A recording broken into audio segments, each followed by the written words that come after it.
Nosso estudo de hoje é a lição 32 do livro Segue-me. Que farei? Palavras de Paulo no Ato dos Apóstolos, capítulo 22, versículo 10.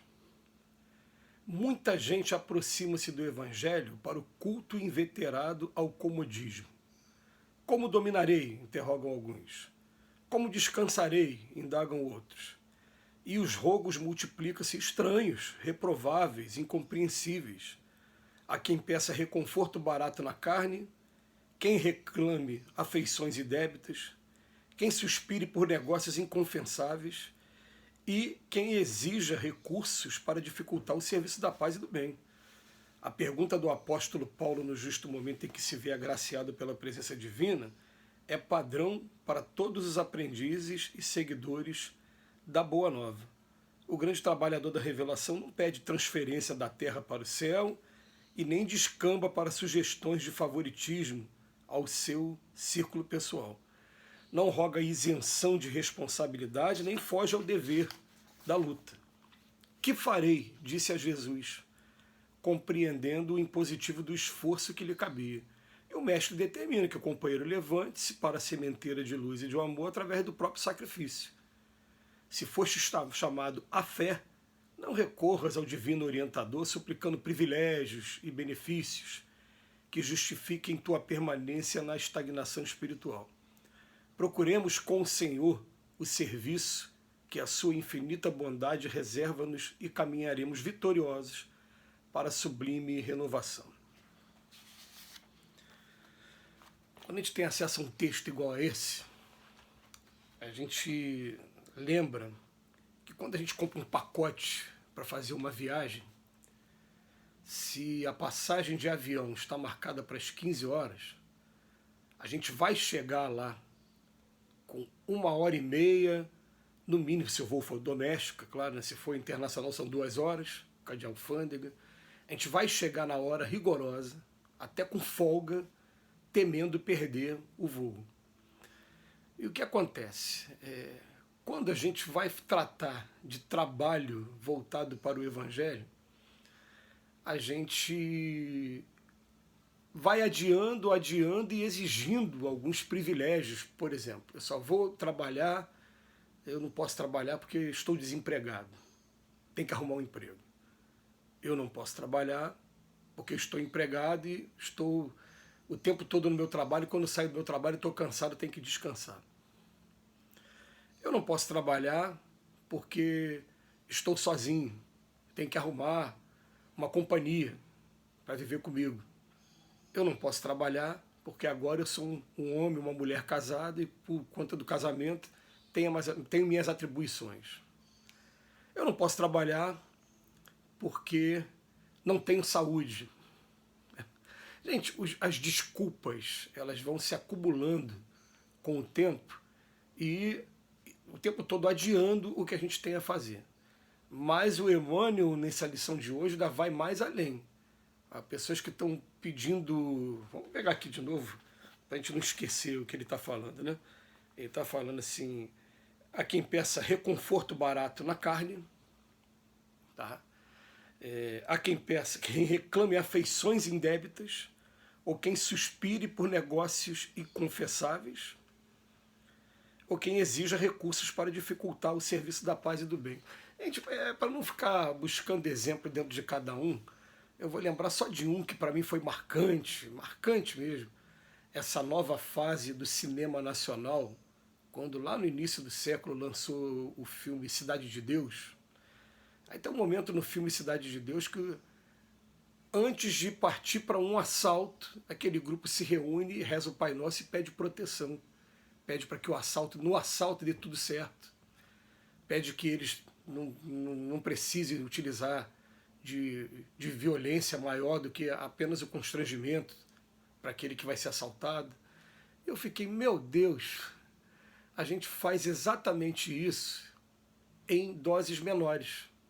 Né? Por que em doses menores? Porque o exemplo do Paulo de Tarso é o quê? O que queres que eu faça? O que farei? Ele estava deslumbrado com a visão que ele teve. Primeiro, a cegueira, o mestre se apresenta para ele pessoalmente. Eu sempre tive uma ressalva para falar sobre esse tema, porque a gente fica imaginando o seguinte: uma pessoa com a formação que teve o Paulo de Tarso, determinado como ele estava a perseguir os judeus, se ele tivesse, os judeus não, os cristãos, se ele tivesse ficado cego simplesmente, essa cegueira por si só seria motivo suficiente para odiar mais o Cristo. Mas não foi somente uma cegueira. Ele ficou cego e ao mesmo tempo foi envolvido pelo Cristo. O Cristo deve ter levado ele para outras regiões, né? Deve ter mostrado para ele, né, a sua natureza, um monte de coisa que não está relatado ali, nem no livro do Atos dos Apóstolos pelo Lucas e nem nas suas cartas mesmo. Né? O Paulo, a única brecha que o Paulo deu para a gente, ele diz que ele foi levado ao terceiro céu, dentro dessa simbologia aí dos céus. Né? Mas teve muito mais coisa que aconteceu. E o Paulo naquele momento vira: tá bom, que queres que eu faça? Será que a gente faz isso? O que queres que eu faça? E quando quer mesmo, gente, quem quer fazer, faz. Eu estava esses dias pensando, né, que a gente, graças a Deus, né, a gente tem contribuído de alguma maneira para a divulgação da doutrina e as pessoas chamam a gente para fazer palestra. Eu falei: poxa, hoje eu dependo muito do carro para poder estar me deslocando, aproveitando melhor o meu tempo, para poder estar atendendo esses convites, né, e estar fazendo a minha parte aqui. Não, gente, eu conheço pessoas, palestrantes queridos, que nem dirigir sabem.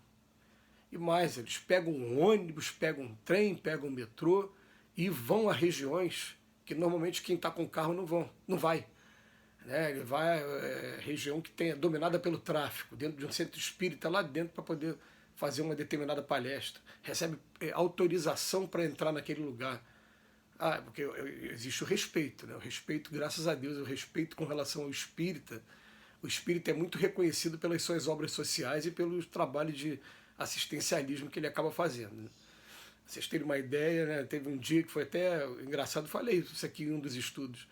Uma pessoa pedindo dinheiro para poder comprar passagem na rodoviária Novo Rio para voltar para sua terra natal. E alguém no meio da rua falou: você sabe onde tem um centro espírita? Vai lá no centro espírita e pede lá, que lá eles vão te ajudar. Não é que os outros lugares não vão ajudar, né? Que na igreja evangélica, mas eu achei engraçado essa entonação. A gente tem mais fama de estar ajudando, né? Enfim, então é até legal isso, né? É bom que a gente faça até por merecer continuar tendo esse título, essa atenção toda. Mas a verdade é que a gente fica muito acomodado com as tarefas que a gente deve realizar. E a gente vai adiando, exigindo alguns requisitos do Pai, quando Paulo de Tarso não. Paulo de Tarso sabia do sacrifício que ele teria que fazer. Tanto que quando ele recebeu a missão, ele, em primeiro lugar, ele ficou 3 anos estudando. Estudando a si mesmo, dentro do deserto dele, como diz aí na linguagem figurada.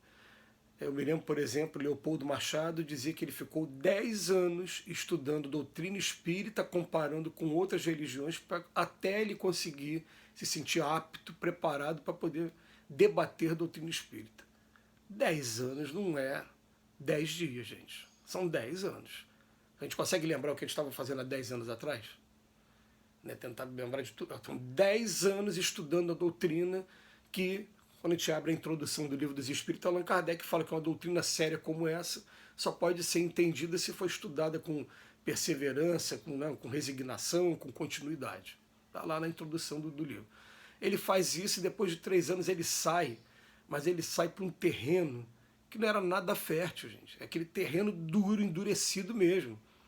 Pessoal que não estava preparado para ouvir, conquista 1, 2 pessoas só, é um amigo aqui, aí funda uma igreja em Coríntios, funda outra igreja em Tessalonicense, e gente, tem lugar que ele é apedrejado, quase até a morte, por conta de uma mulher que cometeu uma calúnia.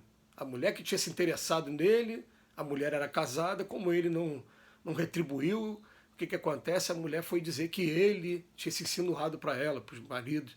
Quer dizer, tem coisas ali, a vida do Paulo de Tarso, que a gente pode estudar com muito mais detalhe no livro Paulo e Estevão, é uma vida assim que mostra para a gente, ó, quem quer ser cristão tem que ser daquele jeito ali.